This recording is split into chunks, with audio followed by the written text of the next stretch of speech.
Assalamualaikum warahmatullahi wabarakatuh. Selamat malam para pejuang cuan. Gimana kabar kalian di malam hari ini? Semoga kalian dalam keadaan sehat walafiat tanpa ada halangan suatu apapun. Amin. Mantap jiwa ya. Dan buat rekan-rekan semua ya, saya doakan semoga kalian menjadi orang sukses semua tanpa terkecuali ya melalui jalur cryptocurrency. Tapi perlu saya ingatkan sekali lagi buat rekan-rekan semua bahwasanya cryptocurrency adalah tempat terbaik untuk buang-buang duit dan tempat terbaik juga untuk menggandakan duit. Jadi gunakanlah uang kalian sebaik mungkin teman-teman, dan selalu gunakan riset ya sebelum masuk ke dalam aset kripto, karena kripto itu resiko tinggi, keuntungan juga tinggi. Oke, jadi di kesempatan malam hari ini teman-teman tidak lupa ya, secangkir kopi harus selalu ada buat menemani malam hari ini teman-teman melihat rekondisi daripada market cryptocurrency.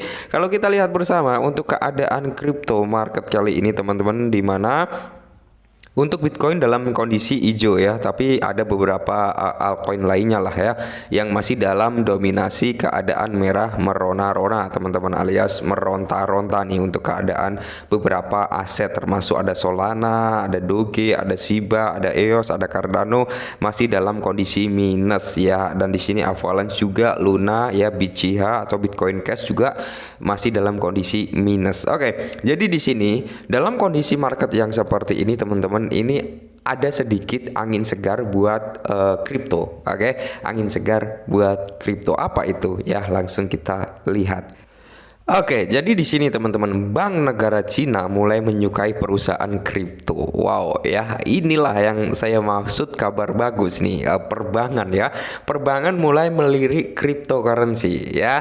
Dan di sini teman-teman ya, ini memang yang akan terdampak sangat signifikan adalah Bitcoin yang akan terkena imbasnya atau dampak positifnya. Kenapa Bitcoin? Karena perbankan juga pastinya akan, jika dia menawarkan kripto, pastinya menawarkan Bitcoin dulu teman-teman. Nah, ketika Bitcoin sudah masuk ke sektor perbankan, nah ya kan, tidak menutup kemungkinan harganya pun akan mengalami titik positif. Nah, ketika sudah mengalami titik positif, altcoin itu juga akan terkena imbasnya. Tapi yang pertama kali kena dampaknya adalah Bitcoin, barulah altcoin nyusul. Dampaknya apa? Tetap dampaknya positif. Oke.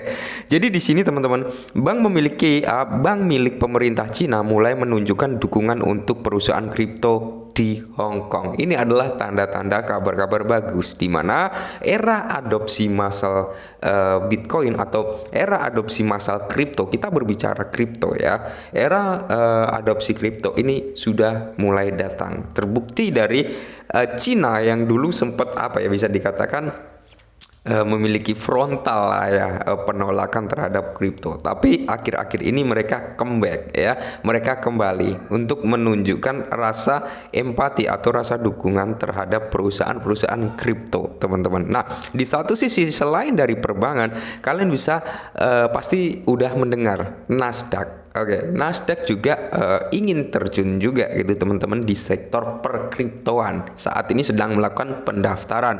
Cuman di sini teman-teman, untuk Nasdaq ya yang ditawarkan hanya dua aset, yaitu Bitcoin sama Ethereum. Nah, ketika Bitcoin sama Ethereum udah masuk ke dalam ranahnya Nasdaq teman-teman ya, tidak menutup kemungkinan di situ akan timbullah sisi-sisi positif. Nah, yang seperti saya bilang, yang akan terkena imbasnya apa? Ya tentunya Bitcoin terlebih dahulu, baru altcoin mengikuti pergerakan naik. Inilah yang saya bilang teman-teman, bahwasanya era digital sekarang sudah tiba waktunya, di mana sudah ada ya negara kayak El Salvador yang sudah mulai mengadopsi Bitcoin atau kripto ya teman-teman, terutama Bitcoin teman-teman. Dan di sini kalau kita lihat perkembangan Bitcoin saat ini, menurut artikel baru-baru ini oleh Bloomberg, perusahaan kripto secara aktif pindah ke Hong Kong. Nah, melihat dukungan yang meningkat dari bank-bank negara Cina untuk industri yang baru lahir. Ini dalam beberapa bulan terakhir. Oke, jadi memang ya Hong Kong saat ini teman-teman mendukung lah ya, intinya mensupport tentang perkembangan kripto teman-teman ya. Dimana di sini dari sektor perbankan juga menunjukkan tanda-tanda positif untuk kripto. Nah, jadi kalau kita lihat kepala Kepala pertukaran Binance Changpeng Zhou dikenal hanya sebagai Cici bagi jutaan pengguna kripto, mengomentari berita ini di halaman Twitternya, mengatakan bahwa ketika satu pintu tertutup, yang lain mulai terbuka, merujuk pada jatuhnya beberapa bank dasar di Amerika Serikat baru-baru ini yang bersahabat dengan kripto. Oke, jadi menurut tweetan daripada Changpeng Zhou atau Cici ini teman-teman, di mana satu pintu tertutup maka akan ada pintu-pintu lain yang terbuka, yaitu pintu di Amerika Serikat mulai susah gitu pergerakan tentang cryptocurrency. Nah, di satu sisi Amerika ini mulai agak menutup pintu perkriptoan, disinilah China yang ada di Hong Kong ya itu membuka pintu dengan selebar-lebarnya untuk kripto ya, seperti itu. Dimana kalau kita lihat bersama teman-teman, salah satu bank Cina tersebut adalah Bucom, Bank of Communication. Nah, Shanghai Pudong Development Bank dan Bank of China. Nah, jadi ada beberapa bank ini teman-teman ya. Meskipun larangan kripto telah berlaku di Cina daratan selama lebih dari setahun, memang kalau kita berbicara tahun-tahun kemarin ya, Cina daratan ini melarang untuk peredaran kripto ya. Namun pemerintah negara itu tampaknya membantu Hong Kong untuk menjadi pusat kripto utama. Wow ya. Dan di Cina daratan ditolak, tapi pemerintah Cina mendukung perkembangan kripto yang berbasis di Hong Kong. Nah, bank-bank Cina ramah terhadap kripto. Wow ya.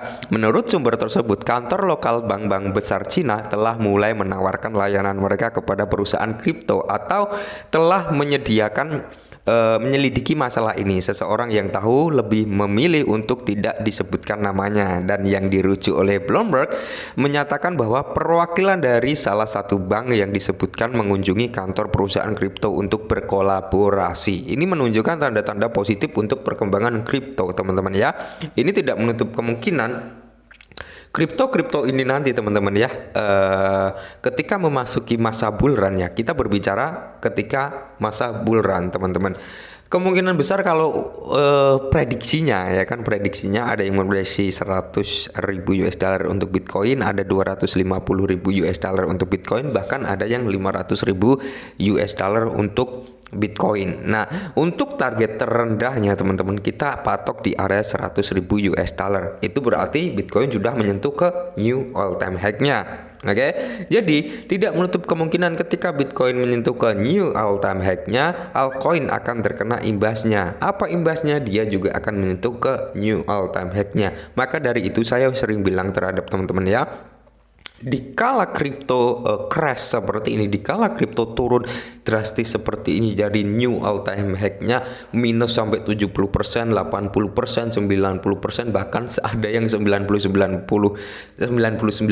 ya minusnya dari all time high-nya. Ini adalah saat-saatnya kita untuk mengakumulasi sebenarnya seperti itu teman-teman ya. Cuman saya yakin dari 90% pemain kripto kali ini yang beli kripto di tahun 2021 saat ini masih dalam kondisi minus kalau tidak melakukan DCI. Oke, tapi kalau melakukan DCI otomatis mereka sudah mungkin dari kata minus itu tipis atau bahkan sudah cuan ya kan. Nah, jadi buat teman-teman yang tidak bisa melakukan DCI jangan berkecil hati ya. Karena apa? Ketika kalian menahan aset kalian ya, ketika kalian menahan aset kalian dan nanti aset kalian ketika masa bull run pastinya sangkut Anda akan kejemput dan tentunya kalian akan mendapatkan cuan. Inilah tanda-tanda positif untuk kripto teman-teman, di mana sektor perbankan yang ada di Amerika sudah mulai mengalami kegoyahan ya, bank-bank besar lagi sudah mengalami sedikit keruntuhan ya, bisa dikatakan keruntuhan. Nah, dan di sini bank-bank yang berbasis di Cina, Hong Kong teman-teman mulai menawarkan, mulai ramah dengan kripto. Nah, tawaran kerjasama ini menarik perhatian publik setelah bank-bank besar di Amerika Serikat membanting perusahaan kripto, menolak melayani mereka secara bersamaan. Bank ramah kripto di Amerika Serikat, Silvergate, Silicon Valley Bank, dan Signature Bank telah menghentikan dan mengumumkan diri mereka bangkrut. Beberapa dari mereka ditawarkan untuk dibeli ke bank besar lainnya. Nah, jadi kalau kita berbicara teman-teman, mungkin ini adalah bank-bank yang di Amerika ini mengalami bangkrut, bank-bank apalagi bank yang ramah kripto. Apakah ini ada permainan juga dari orang-orang besar sana, elit-elit global sana untuk menghentikan pergerakan kripto di Amerika Serikat? Kita juga nggak tahu.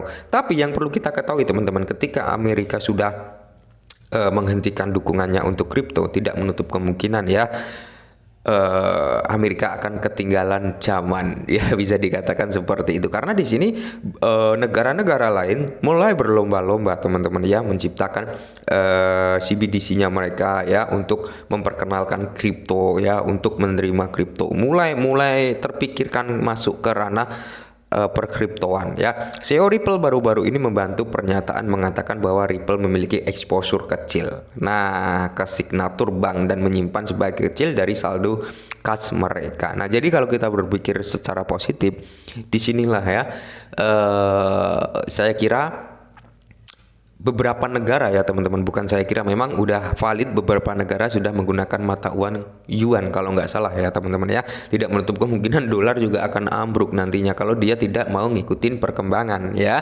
Dia tetap kekeh dengan pendiriannya dia gitu ya. Mungkin harus bisa lah ya Amerika Serikat ini membuka atau melonggarkan dari segi kriptonya, kurang lebih seperti itu. Oke, mungkin ini dulu ya. Semoga sedikit membantu. Salam cuan.